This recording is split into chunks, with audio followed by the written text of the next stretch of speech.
Gemini, Pisces, Sagittarius, Virgo, Sun, Rising, Venus. Welcome to your weekly reading with yours truly. If you are new here, my name is Ashton. I'm a psychic tarot reader since 2017, and I'm here to tell you what you need to know right now. So, first things first, if you're watching this and you're thinking, oh my God, I would love to get a reading with Ashton. This reading looks awesome. This reading resonated. It was crazy. Lucky for you, my personal readings are open. The link is on the screen and it is also in the description.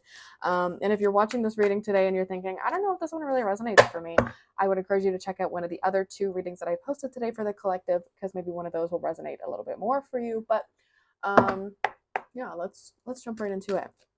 Gemini, Pisces, Sagittarius, Virgo, Sun, Rising, Venus. What do they need to know right now, please and thank you? What does my mutable signs collective need to know right now, please and thank you?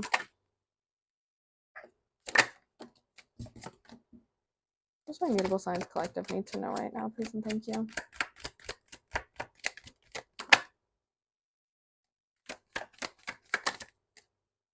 This is like the energy of like opposing opinions. Oh, the star reverse made her appearance again. Okay, what do mutable signs need to know right now, please and thank you? 2 10s. 10-10? Question mark? Which is funny because we just had 10-10, October 10th. Maybe that was a relevant day for you. Bottom of the deck, lots of queens. Queen of Swords, 5 of Pentacles, the Chariot reverse, 2 of Cups reverse, Ace of Cups. Okay, so it's funny because I feel like this has the energy of like things are gonna get worse or look worse before they get better. It's almost kind of like that final push in, you know, a workout, or the final push in like a battle. It just feels like, oh, like there's one more thing to get over and then we are victorious. Then everything comes together. And it's interesting too, the 2 of Cups reversed with the Ace of Cups, but I just want to sit with these for a second and see what comes through. Finally receiving a missing piece that you have been waiting for. A missing piece in regard to maybe you're waiting for a specific person to come into your life, maybe you're waiting for some sort of, you know, connection to fall into your life. It just has this energy of like, oh, finally. And it's funny because I feel like it's almost like this energy with the 2 of Cups reversed of like you've been in some sort of like relationship in your mind, or like in like some like false type of way, waiting for the other person to kind of catch up and realize that like, oh, like we'd be perfect together. You Belong With Me by Taylor Swift might be relevant. I just feel like that's a really fitting song for this energy. But yeah, things are going to get worse before you can see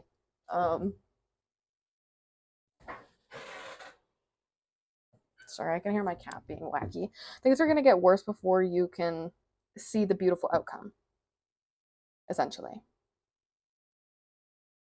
Because I feel like, especially with the Chariot, like there is this victorious energy that you're just not able to see because all you can see is that you don't know how you're going to get there.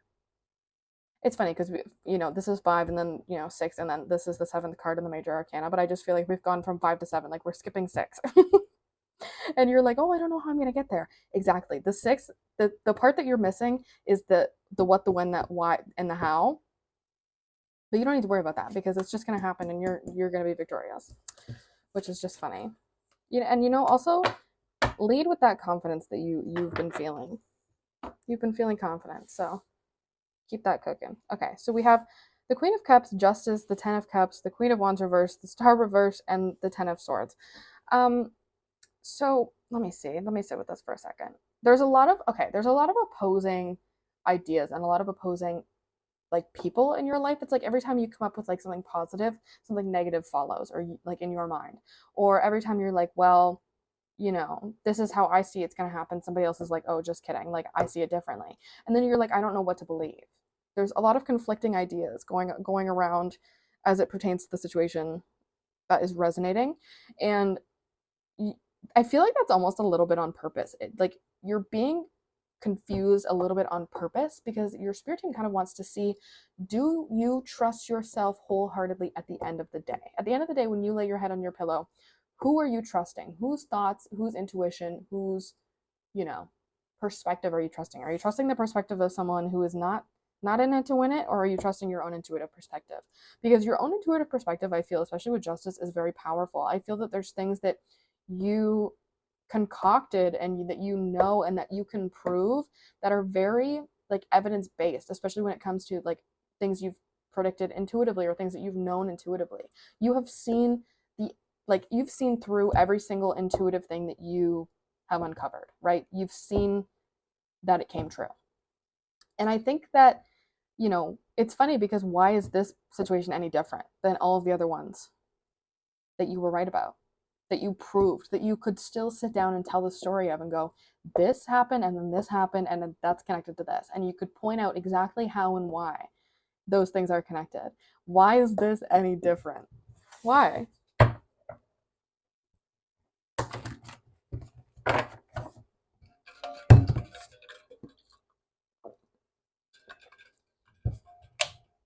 Can you tell me more about the Ten of Cups, please and thank you?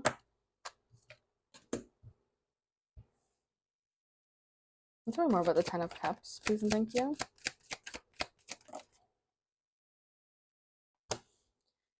The Five of Pentacles, man, is like, oh my god.